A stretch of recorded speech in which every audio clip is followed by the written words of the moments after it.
As an actor he is too good. हाँ ठीक है। चलो क्या सामने से हट जाएं थोड़ा सा, हाँ ठीक है, हम बैठे। आ जाइए साइड पे। रेडी।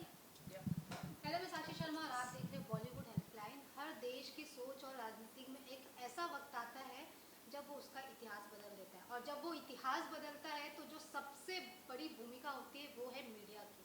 और मीडिया उसको किस तरीके से लोगों के सामने प्रेजेंट करती है, वो अहम पार्ट होता है मीडिया का, और लोग कैसे उसे कन्वे कर रहे हैं। और उसी मीडिया को दर्शाने आ रहे हैं हमारे सामने राशि खन्ना जी, विक्रांत मैसी जी और रिद्धि डोंगरा जी।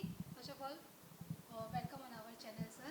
Thank you so much ma'am, thank you so kind of you. Thank you so much sir. Even Vikrant sir, हम आपको कह सकते हैं कि मतलब अभी फिलहाल प्रमोशन का दौरान चल रहा है। अभी जब फेस्टिवल सीजन खत्म हो गया है, उसके पहले हम देख रहे थे आप प्रमोशन में हो। अब प्रमोशन में हेक्टिक हो रहा है काफी। कभी कभी, कभी कभी, लेकिन आप मित्रों से मिलके अच्छा लगता है। जो काम हम करते हैं, जिस पे दिन रात मेहनत करते हैं, वो लोगों के पास जब हम लेके आते हैं तो एक एक अजीब सी खुशी भी होती है, क्योंकि वही हमारा जीवन है। हम कहानियाँ बोलते हैं, हम फिल्में बनाते हैं, तो कभी कभी हेक्टिक हो जाता है, पर मोर और लेस बहुत खुशी होती है, क्योंकि यही हमेशा करना चाहा है, अभिनय करना चाहा है, चाहे वो टीवी हो या सिनेमा हो या अलग अलग मीडियम्स हो।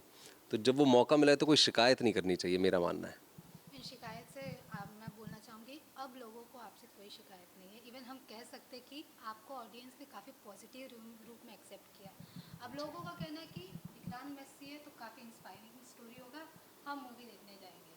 तो ये जो आपको लोगों का प्यार मिल रहा है ना, जैसे कि अभी 12th फेल में आपको काफ़ी प्यार मिला, फिर सेक्टर 36 में आपको काफ़ी प्यार मिला, लोगों ने आपके रोल को, आपके कैरेक्टर को काफ़ी पसंद किया। थैंक अभी यू। आ रहा है 10 साल जी। इसमें लोगों को क्या कुछ आपसे रिलेटेड नया देखने को सबसे पहले तो बहुत बहुत धन्यवाद इतनी प्रशंसा के लिए। मैं थोड़ा सा मतलब आदी नहीं हूँ इन चीज़ों का। क्या झूठा। नहीं, मैं आदी नहीं हूँ इन चीज़ों का, मतलब मैं नहीं, ये तो करते हैं, ये तो दोस्त हैं, ये तो करते हैं, पर मैं थोड़ा सा मतलब झिझक जाता हूँ, शर्म सी आ जाती है। पर coming back to the question, इस फिल्म में आप मुझे एक पत्रकार के रूप में देख रही हैं। 2002 का वक्त है, साबरमती कांड जब हुआ था, उस विषय में ये कहानी है। तो एक ईमानदार पत्रकार के रूप में आप मुझे देखेंगी, एक ऐसे इंसान के रूप में देखेंगी जो कहीं ना कहीं जो जीवन के सारे उतार चढ़ाव देख के दोबारा अपने पैरों पे खड़ा हुआ है। जो 12th फेल में हमने कहा है कि ज़ीरो से रीस्टार्ट, तो वही रीस्टार्ट यहाँ भी आपको देखने मिलेगा। और कहीं ना कहीं एक सिस्टम के खिलाफ खड़ा है, निडर होके, निष्पक्ष है, निडर है। और बहुत ही अहम भूमिका है इस किरदार की इस कहानी में, क्योंकि वो इन तमाम दूसरे जो किरदार हैं, राशि का, रिद्धि का, उनके साथ मिलके वो एक ऐसा सच बाहर लेके आ रहा है जिसके बारे में दुर्भाग्यवश बहुत सारे लोगों को पता नहीं था, आज भी नहीं पता है। लेकिन ये कहानी कहना ज़रूरी है। लेकिन अगर हम सिर्फ फिल्म के बीच की बात करें और अगर किरदार की बात करें, तो काफ़ी निष्पक्ष इंसान है, निडर है, एक पत्रकार है, और बहुत ही अहम भूमिका है उसकी उस वक्त का सच लोगों के सामने लाने में। राशि जी, हम आपसे पूछना चाहेंगे, जी। जैसे कि मैंने पहले भी कहा है कि साउथ और या फिर बॉलीवुड, उनकी जो किताबों में जो सुनहरे अक्षरों में लिखा जाएगा हर एक पन्ना, वो है राशि खन्ना अरे का। सो स्वीट, क्या सो बात है। Sweet, thank you so much. It's the sweetest thing किसी ने भी मेरे लिए you बोली हो। made her day. और मतलब आपकी साइड से आ रहा, मतलब it means even more, because जब एक लड़की की तारीफ करती है ना, तो वो ज़्यादा मीन करता है। तो थैंक यू एंड सो वो मच। सबसे ज़्यादा इम्पोर्टेंट हाँ होता जी, है, वो वो सबसे एक ज़्यादा लॉयल रहता इम्पोर्टेंट। है। जी जी, थैंक यू बाकी सो सबके मच। मतलब तारीफ करते हो तो हाँ कभी कोई सुनता है। जी, thank you so much, it means a lot. Even हम आपको काफ़ी कैरेक्टर में देखे, जैसे कि मैं पहले जी भी आपको बोलती हूँ, मैं आपको बचपन से ही देखते आ रही हूँ, जी तो साउथ की मूवी से फिर बॉलीवुड में जी ये काफ़ी अलग कैरेक्टर दिखाई दे जी रहा है, क्योंकि इसमें रियलिटी दिखा रहा है। जी। तो जब आपके पास स्क्रिप्ट आया मूवी आया, तब कितना टाइम लगा था आपको सोचने के लिए, मुझे ये हाँ बोलना या ना बोलना? देखिए, पहला रिएक्शन तो मेरा ना ही था, क्योंकि ये बहुत ही मुश्किल फिल्म है एक तो, और आप उसके साथ सही जाना चाहते हैं, आप गलत राह नहीं लेना चाहते हैं। तो जब मुझे इन्होंने स्क्रिप्ट दिखाई, पूरी रिसर्च दिखाई, तो मैं कन्विंस हो गई कि मुझे ये किरदार प्ले करना है। और जैसे आपने बिगनिंग में मुझे कहा ना कि आप बहुत रिलेट कर रही हैं इस किरदार से, तो मैं बहुत खुश हुई बिकॉज मैं चाहती हूँ कि मैं जो भी किरदार करूँ, स्पेशली आप एज अ जर्नलिस्ट उससे रिलेट करें, क्योंकि मैं एक जर्नलिस्ट का किरदार निभा रही हूँ। एक ऑनेस्ट जर्नलिस्ट जो नई नई आती है, जो बड़े बड़े सपने लेके आती है कि I want to be really big journalist, मैं एक इंग्लिश चैनल में काम करना चाहती हूँ, मैं एक रिपोर्टर बनना चाहती हूँ। उसके सामने क्या क्या सच्चाई आती है, क्या क्या वो पावर पॉलिटिक्स के साथ डील करती है, और उसे समझ आती है कि जो दिखता है वो होता नहीं है, और वो जिसको आइडल मानती है उसके सपने टूटते हैं, वो कैसे अपने आप को उठाती है और सच सच की इस भीड़ में लग जाती है कि मुझे बस सच ढूंढना है और लोगों तक लेके जाना है। तो वो एक ऑनेस्ट जर्नलिस्ट का रोल प्ले कर रही हूँ जो मैंने पहले कभी प्ले नहीं किया है, और हिंदी फिल्म्स में मुझे ये अपॉर्चुनिटीज़ ज़्यादा मिल रही हैं रिलेटेबल कैरेक्टर्स प्ले करने की। तो आई थिंक मैं I am really growing as an actor. तो मैं यही करना चाहूँगी आगे भी, और रिलेटेबल कैरेक्टर्स प्ले करना चाहूँगी, और बहुत ही खुश हूँ साबरमती रिपोर्ट जैसे आई है, जैसे हम सबके किरदार हैं बहुत अच्छे से लिखे गए हैं। तो I am just happy and I am lucky. Real में कहना चाहूँगी, जैसे कि आपने बोला मैं रियल में क्या होता है कि जर्नलिस्ट पत्रकार का होता है, तो आप जब इसका शूट करके आप मतलब काफ़ी गहराई से देखे होगी पत्रकार लोगों का काम, तो आपको क्या लगा जो रियल लाइफ में आप देख रहे हो, अभी मुझे देख रहे हो, हम इंटरव्यूज लेते हैं, इवेंट्स अटेंड करते हैं, कुछ ना कुछ सेलिब्रिटी और रिपोर्टर्स के बीच थोड़ा गैप रहता है, तो आपको क्या लगता है क्या गैप है, वो अभी क्या कुछ सिचुएशन रहता है रिपोर्टर्स के लिए? देखिए, आप फिल्म जर्नलिस्ट हैं, लेकिन मैं फ़िल्म में एक फ़िल्म जर्नलिस्ट नहीं हूँ, तो मैं ज़्यादा आपके उस एंगल से नहीं देख पाई। लेकिन इन्वेस्टिगेटिव जर्नलिज्म में मैं जाती हूँ, जो मुझे लगता है बहुत ही मुश्किल होता है। आप अपनी जान को जोखिम में डालते हैं सच्चाई बाहर निकालने के लिए, तो वो बहुत ही मुश्किल एक पाथ है जो आप जो ले रहे हैं आप एज अ जर्नलिस्ट। तो hats off to all the investigative journalist जो सच की खोज में निकलते हैं। तो मैं ये गैप के बारे में तो कुछ ज़्यादा कह नहीं पाऊँगी क्योंकि मुझे इसका आइडिया नहीं है, लेकिन I really respect journalist today even more. जी। जी मैम, जैसे कि आपके हमने प्रीवियस वर्क किया, आप मतलब एक ऐसा कैरेक्टर नहीं चॉइस करती कि सिर्फ आपको एक एज अ आर्टिस्ट वर्क कराना, आप ऐसा एक कैरेक्टर चॉइस करती कि लोगों को स्टोरी बताना, मतलब आप अपना पहचान ही खो देती है, ऐसा लोग आप में वही चीज़ देखते हैं, और ये भी काफ़ी अलग है, एकदम बॉसी अवतार दिखाई दे रहा है आपके टीजर में, तो आप अपने कैरेक्टर में क्या कुछ बताना चाहिए character? Thank you so much. मैं खो ही जाना चाहती हूँ, मैं रहना ही नहीं चाहती। अभी भी मुझे लगता है कि मतलब मैं तो हर जगह, मैं टीज़र भी देख रही थी तो मुझे लग रहा था नहीं, थोड़ी सी मैं दिख रही हूँ मुझे, तो मुझे बहुत और मेहनत करनी है लाइफ में। लेकिन मेरा कैरेक्टर, मैं पहले भी बोल चुकी हूँ, एक एक रिपोर्टर ही है, एक एक समय की कहानी है, एक घटना पे आधारित है। और आई थिंक जो मैं चाहूँगी अगर ऑडियंस जाए और मेरे कैरेक्टर को देखे, तो वो मेरे कैरेक्टर को एक सिस्टम समझ के देखे, बिकॉज़ वो कहा नहीं है और वो स्पून फीड किया नहीं है हमने, बट वो ही है, तो वो बहुत ज़रूरी है, बहुत बहुत ज़रूरी है कि लोग जब मानिका राजपुरोहित को देखें तो वो देखें अच्छा सिस्टम कैसे चलता है और क्या होता है, ये, क्योंकि हम कई बार क्या करते हैं कि बहुत सारी चीज़ों को डाउन प्ले कर देते हैं, ये बोल के अरे ये इंसान ऐसा है, और फिर आगे बढ़ते हैं, बट ऐसा नहीं है, चीज़ों को गहराइयों से देख के उनको समझना बहुत ज़रूरी है। और हमारी फिल्म बहुत इम्पॉर्टेंट मैटर पे बात कर रही है, और इनकी जो जर्नी है और जो मेरे कैरेक्टर की जर्नी है वो एक दूसरे से लिंक्ड है, और कॉन्सिक्वेंसेस जो राशि का किरदार है अमृता, बहुत ब्यूटीफुली उनकी नज़र से भी आप देखते हैं मेरे कैरेक्टर को, इनकी नज़र से भी मेरे कैरेक्टर को देखते हैं, और जो एंग्स्ट है इस फिल्म में किरदारों में, वो आपको दिखाई देगा कि फ्रस्ट्रेशन कैसे होता है जब आप हेल्पलेस होते हैं, और you can't really do what you want to do. तो बहुत बहुत अच्छा कैरेक्टर है और बहुत अच्छी कहानी है, और मैं, जैसा कि आपने कहा, मैं यही चाहती हूँ, आगे भी यही अटेम्प्ट रहेगा कि जो भी कहानियाँ कहूँ उसमें मैं ना रहूँ, कहानी रहे। एक ऐसी मूवमेंट काफ़ी बड़ी है देश के लिए, तो ऐसी मूवी के लिए काम करना कहीं ना कहीं प्रेशर रहता है कि ऑडियंस किस तरह से एक्सेप्ट करेगा, कुछ भी थोड़ा मिस्टेक हुआ तो ऑडियंस वाले क्लोरिंग कराना है, तो वैसा कुछ प्रेशर था जब आप ये मूवीज़ बना रहे थे, या जब आपको स्टोरी के बारे में पता चला? सी, मिस्टेक तब होती है जब आप बिना सोच के कुछ काम करते हैं, मतलब मिस्टेक हो सकती है क्योंकि हर चीज़ पर्सपेक्टिव पे डिपेंड करती है, आपको लगेगा कुछ मिस्टेक है जो शायद किसी और को ना लगे, लेकिन जब आप रिसर्च और फैक्ट्स पे बेस करके कुछ काम करते हैं तो आपको मिस्टेक्स का डर नहीं रहता। आप बस ये कोशिश करते हैं कि पूरी ईमानदारी से किरदार को निभाएं, और जो कहानी है इवन इन दिस स्टोरी मुझे याद है बहुत समय, इवन अगर मेरा कैरेक्टर नीचे गिर रहा है मैं उसको नीचे गिराना चाहूँगी क्योंकि वो कहानी के लिए इम्पोर्टेंट है, तो ये चीज़ें करना हमारी एज आर्टिस्ट रिस्पॉन्सिबिलिटी होती है।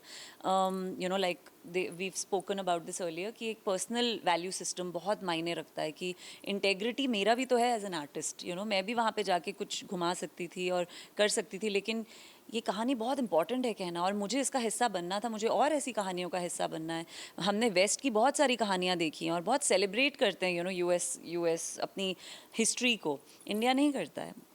हमारा देश बहुत कम ऐसी कहानियाँ बताता है जहाँ आम लोगों ने एक पहल उठाई है और उससे रेवोल्यूशन आ गया है। समर कुमार का कैरेक्टर कुछ वैसा है, अमृता का कैरेक्टर कुछ वैसा है। तो ऐसी कहानियाँ बताना बहुत ज़रूरी है ताकि जो हमारे दर्शक हैं, जो आम जनता है, उनमें वो प्राइड हो कि हमको भी अपने देश के लिए कुछ करना है, या मैं अगर अपनी इंटेग्रिटी संभाल के चलूँगी तो मैं कुछ कर सकती हूँ। कई लोग जब ऐसे मूवीज आती है सत्य घटना पे आधारित रहता है, हिस्टोरिकल मूवी रहती है, कई लोगों का कहना था कि प्रोपेगेंडा है, उसी में शामिल हो जा रहे हैं। सेलिब्रिटी को भी काफ़ी ट्रोल किया जाता है, जैसे आप कमेंट सेक्शन पढ़ते ही होंगे, तो वो कैसा प्रेशर रहता है, उससे आप कैसे मैनेज करते हैं? देखिए, मेरे लिए तो ये आए दिन होता रहता है, तो मुझे ज़्यादा अभी फ़र्क पड़ता है नहीं। लेकिन ये बहुत ही वाजिब सवाल है, पर सच्चाई ये भी है और इतिहास इस बात का गवाह है कि शायद जो मेरी सच्चाई है और जो मेरी सच्चाई है वो आपके लिए प्रोपेगेंडा हो, पर मैं अपनी सच्चाई पे खड़ा रहना चाहता हूँ। जो मेरे वैल्यू सिस्टम के हिसाब से सच है, मैं वो दर्शकों तक लेके आना चाहता हूँ। अब जैसे उदाहरण के तौर पे अगर मैं आपसे कहूँ, अगर हम जो जूस के साथ दूसरे विश्व युद्ध में हुआ, जो हॉलोकॉस्ट हुआ, ऐसे कितने सारे अभिनेता अभिनेत्री हैं जो नाज़ीज का रोल प्ले करते हैं। हिंदी सिनेमा में ही कितने सारे विलन 50 को गोली मारते हैं। वो उनका इंडिविजुअल वैल्यू सिस्टम नहीं दिखाता है। हमारे यहाँ पे कहीं ना कहीं लोग उसे उस नज़रिए से नहीं देखते हैं, और ख़ास तौर पे सोशल मीडिया पे तो बिल्कुल नहीं देखते हैं। तो बहुत ही थिन लाइन होती है।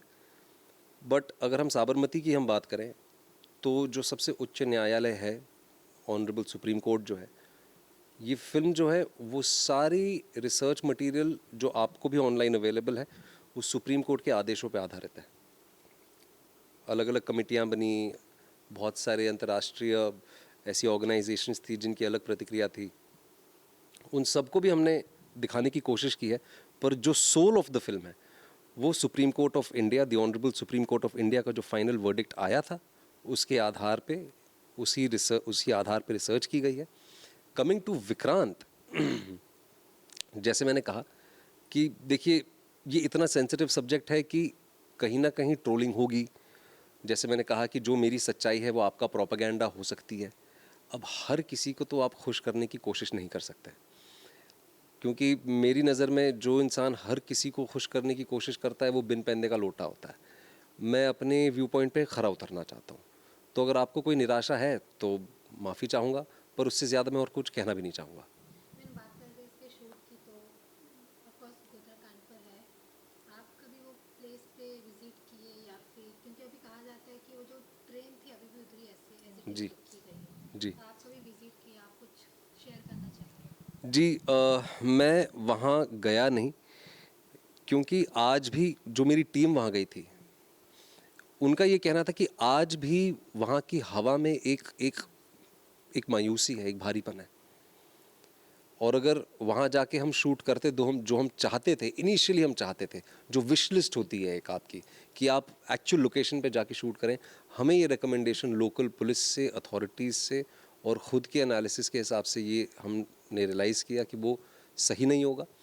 ऑथेंटिसिटी के नाम पे हम वहाँ के लोगों को दोबारा वही सारी चीज़ें याद नहीं दिला सकते, उनका दिल नहीं दुखा सकते। तो ये सारी चीज़ें हमने रिक्रिएट भी की हैं। और रहा सवाल गुजरात का, तो मैं 2 साल गुजरात में रहा हूँ। मैं 2007 में और 8 में बड़ौदा में रहा हूँ। तो बड़ौदा और हलोल, बड़ौदा तो हालांकि बहुत बड़ा शहर है, हलोल बड़ौदा के 40 किलोमीटर दूर लगभग एक छोटा डिस्ट्रिक्ट है, मैं वहाँ रहा हूँ। तो इन सारी चीज़ों को मैंने देखा है, उस कल्चर को मैंने देखा है। मैं गुजराती समझ लेता हूँ, पढ़ लेता हूँ। तो यही है। आपका लास्ट पार्ट क्या था क्वेश्चन का? सॉरी। हाँ नहीं, जो शूट था ऑन लोकेशन आप रिक्रिएट किए थे या फिर हाँ, नहीं, ऑन लोकेशन हम नहीं कर पाए, पर हमने रिक्रिएट किए वो चीज़ें और पूरी कोशिश की है कि वो ऑथेंटिक हों, वो एक्यूरेट हों और वो टाइम स्पेसिफिक हो, बिकॉज ये एक्चुअली लगभग 2 दशक पुरानी कहानी है। तो जो हमारे जितने भी टेक्नीशियंस हैं, बहुत ही उम्दा टेक्नीशियंस हमने इकट्ठे किए और एज ए बहुत ही बढ़िया लोगों ने कोलैबोरेट करके ये फिल्म बनाई है। राशि जी। सॉरी। कोई बात नहीं, कोई बात नहीं, ये इसके साथ भी हुआ कोई बात नहीं। इवन लड़कियों के लिए ये सब काफ़ी वो हो जाता है, जब मतलब वैसे पार्शलिटी नहीं करे, लेकिन काफ़ी वो होता है क्योंकि आप ऑन ग्राउंड रिपोर्टिंग है आपका उसमें मूवी में, तो फिर से वही सब देखना जो शूट हुआ है, जो उसमें दिखाया है, वो काफ़ी इमोशनल हो जाता है देखकर। तो वो आपका कैसा था जब आप शूट कर रहे थे? देखिए, जब हम शूट कर रहे थे तो बहुत सारे ऐसे सीन्स थे जहाँ पे मैं इमोशनल हुई।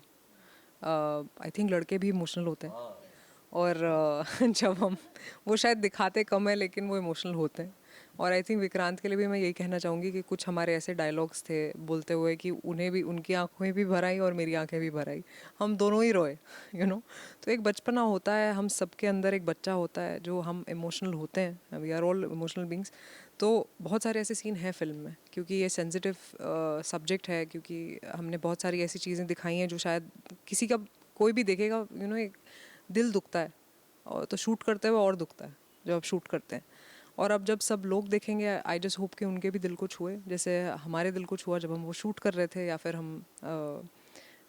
अब हम वो फिल्म देखते हैं तो we go through all of those memories again. तो आसान तो नहीं था, बट एक्टर का काम ही है कि you put yourself there, you play another character, you do it convincingly, और आप यही होप, और हम यही होप करते हैं कि लोग अपने आप को हमें देखें, स्पेशली जर्नलिस्ट जी। इवन जैसे कि आप तीनों इसमें पत्रकार का रोल प्ले किए, और अपने लाइफ में जब आप आर्टिस्ट बनने का सोचेंगे तब आपका सपना एक होगा कि सबसे पहले हम न्यूज़ में आए। तो आपको क्या याद होगा कि आपका जो फर्स्ट न्यूज़ था, या फिर न्यूज़पेपर में होगा या फिर सैटेलाइट चैनल में, वो कौन सा फर्स्ट न्यूज़ था और आपका क्या रिएक्शन था? देखिए, मेरी एक्चुअली, मैं ये बताऊंगी कि मेरी एक मेमोरी है कि मेरा पहला एक पोस्टर लगा था गुड़गांव में, मुझे याद है। एक ऐड करी थी मैंने, एक सोप की ऐड, और मैं पूरे दिल्ली से गाड़ी में गई थी देखने के लिए कि अरे पोस्टर लगा है, क्योंकि मेरी फैमिली बहुत एक्साइटेड थी। तो वो मेरी एक मेमोरी है कि आई थिंक जब आप मतलब मुझे फेम से इतना अटैचमेंट नहीं थी, लेकिन आई थिंक मेरी फैमिली बहुत एक्साइटेड थी, तो हम लोग को देखने गए थे, and that's one memory that's etched in my heart.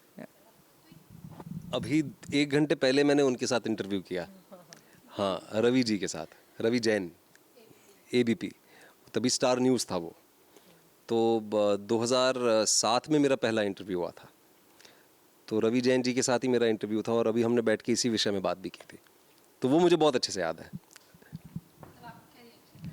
क्या रिएक्शन था? मैं तो बहुत, मेरी फैमिली तो मतलब वो सास बहू और साजिश मेरे ख्याल से 2:30 बजे आता था दोपहर को, वो 1:30 बजे से ही टीवी लगा के बैठ गए थे, क्योंकि स्निपेट्स भी आते हैं कि आने वाला है, कमिंग अप, एड्स।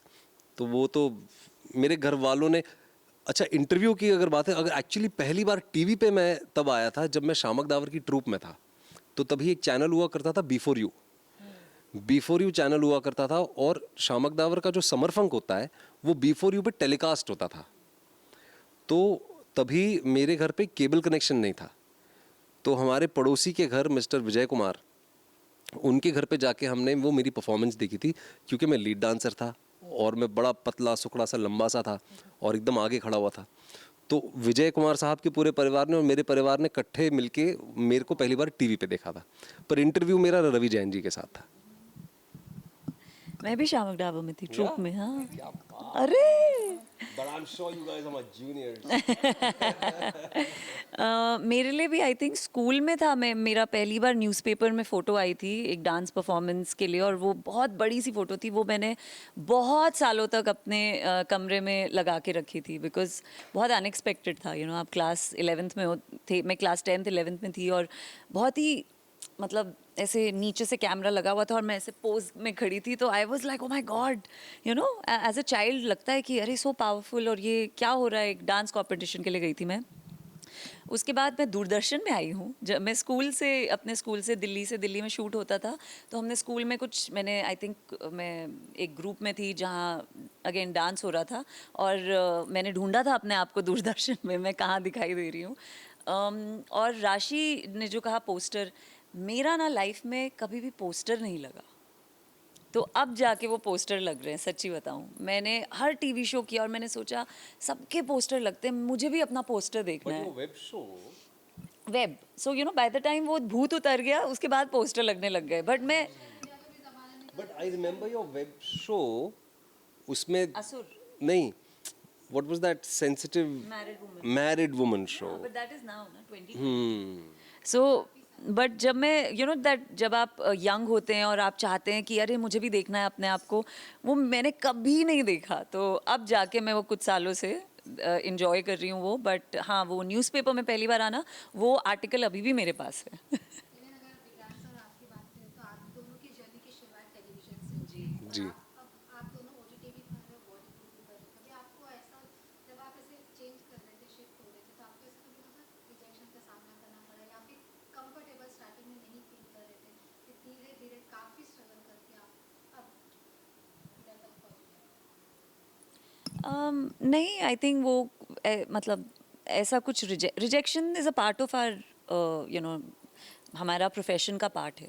मतलब मुझे तो, हमें तो कैमरा पे देखते हैं अगर शूटिंग कर रहे हैं, और अगर ये टीम खड़ी है, टीम बोलेगी रिजेक्ट, ये मतलब रिजेक्ट मतलब ये अच्छा नहीं लग रहा, ये बदलो, वो they see you only as a commodity. मैंने एक एड शूट किया था जहाँ पे मैं बैठी थी और 10 लोग मुझे ऐसे देख रहे थे, तो मैंने उनकी फ़ोटो खींची थी कि यू गाइज, तुम्हें पता नहीं तुम कैसे लग रहे हो, मुझे एक कमोडिटी की तरह देखा जा रहा है, यू नो, कि ये ठीक लग रहा है, वी जस्ट वांट टू सी, ये कलर ठीक है, हेयर ठीक है, and all of that. So rejection की तो आदत बहुत पहले से हो जानी चाहिए आपको। आपको उतना थिक स्किन्ड होना चाहिए कि फ़र्क नहीं पड़ता। लेकिन शिफ्ट करना नहीं यार, हम आर्टिस्ट हैं, and I think I can speak for all of us, हम आर्टिस्ट हैं। और मैं आपके बारे में भी बोल सकती हूँ, अगर आपको मौका मिले ना कहीं जाके यही रिपोर्टिंग से रिलेटेड कुछ करने का, आप करोगे, क्योंकि वो हमारे अंदर भूख है, हमें करना है। तो उसमें क्या रिजेक्शन और क्या ही कोई हमें रोकेगा, यू नो। हम तो वो लोग हैं जिन्होंने अपने दिल में सोचा था हम को एक्टिंग करनी है, हमें किसी ने आके नहीं बोला था कि आओ एक्टर बनो, हम तुम्हारा इंतज़ार कर रहे हैं। तो उसके बाद क्या रिजेक्शन और क्या मीडियम, जहाँ पे पहुँचा दो वहाँ पे काम करना है और दिल से काम करना है। Of course. बिल्कुल सही, वेरी वेल सेड। यही है कि किसी ने फोर्स नहीं किया है, आप खुद बाय चॉइस कर रहे हैं ये। I don't want to add anything, whatever she said is bang on. Even ma'am आपसे साउथ से बॉलीवुड ऑडियंस अब भी जी। एक हो गई, लेकिन तब कुछ साल पहले काफ़ी डिवाइडेड थे दोनों। तो आपको ऐसा लगा था बॉलीवुड में मैं जा रही हूँ तो साउथ वाली ऑडियंस भी क्या देखेगी मुझे, जो आपको साउथ में पसंद कर रहे हैं? साउथ वाली ऑडियंस मुझे देखेगी नॉर्थ में। मतलब अभी सब एक हो गई है काफ़ी, मतलब अभी सब एक ही हो गई पोस्ट लेकिन- कोविड खास तौर पे। पोस्ट कोविड, लेकिन तब थोड़ा डिवाइडेड थे। आप काफ़ी साल से बॉलीवुड में ही काम कर रहे हो, तो आपको ऐसा तब वैसा नर्वसनेस फील हुआ था, या फिर डर था कि अरे ऑडियंस डिवाइड हो जाएगी, मेरे जो फैन है वो डिवाइड हो जाएंगे, ऐसा कुछ? देखिए, डिवीज़न का तो आई थिंक मैं बहुत अच्छे टाइम पे मैंने ट्रांजिशन किया हिंदी फिल्म इंडस्ट्री में, क्योंकि जब तक मैंने ट्रांजिशन किया तब तक वो एक हो गए थे। तो ऐसा कोई दिमाग में मेरे नहीं था कि अरे मेरी साउथ ऑडियंस छूट जाएगी, क्योंकि अभी भी आजकल मेरी साउथ ऑडियंस मेरी फिल्में देखती है, चाहे वो हिंदी में हो, क्योंकि अब लैंग्वेज बैरियर नहीं रह गया। अब आप फिल्में हर भाषा में देख पाते हैं। तो मैं एक ऐसी लकी एक्टर निकली हूँ शायद, जो बहुत ही सही टाइम पे ट्रांजिशन किया, जहाँ मुझे डर नहीं है। इनफैक्ट मेरी ऑडियंस बड़ी है जी। मैं last question to Vikrant sir, even इसमें एक जो मेन मुद्दा दिखाएगा वो हिंदी और इंग्लिश को लेकर है। जी। और आप हमेशा से, आपका लास्ट मूवी जो कर फिल्म था उसमें भी आपने हिंदी को लेकर काफ़ी सपोर्ट किया था, और इसमें भी आपने हिंदी को लेकर। तो आपको जी। क्या लगता है कि आज की जो जनरेशन में है, जो ज़्यादातर ऐसा लग रहा है कि इंग्लिश बोलोगे तो तुम आगे बढ़ोगे, वरना फिर तुम्हारा जो करियर है उधर स्टॉप हो जाएगा। तो ये चीज़ होना चाहिए, आपको लगता है कि ये मूवी के बाद क्या कुछ चेंज होगा लोगों के माइंड से? देखिए, उम्मीद करता हूँ चेंज हो, क्या होगा नहीं होगा उसके बारे में तो मुझे पता नहीं है।